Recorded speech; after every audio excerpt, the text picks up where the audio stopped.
বলতে পারতেছি না। তার মানে ও এখনো শঙ্কামুক্ত না। ট্রিটমেন্টের জন্য মানে বাহিরে যাতে ওর চিকিৎসার ব্যবস্থাটা করা হয়, এটাই একটা অবজারভেশন করে তারপরে একটা জানাবো।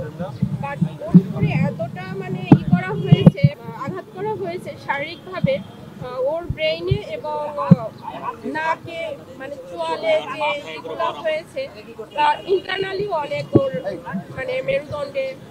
আর ছিলেন যে আমাদের 36 ঘন্টা পরে মানে আমরা বলতে পারবো যে তার অবস্থাটা হ্যাঁ জ্ঞান ফিরছে, তাকায় বা ওর যে শারীরিক কন্ডিশন সেটা ওর তারা 36 ঘন্টা, তারপরে এখন তারা মানে আমার নিজের সামনে আসা এই জন্যই যে এখন তারা বলতেছে যে 72 ঘন্টা বলতে পারতেছি না। তার মানে ও এখনো শঙ্কামুক্ত না, মানে ওর শারীরিক কন্ডিশন এখনো স্টেবল না।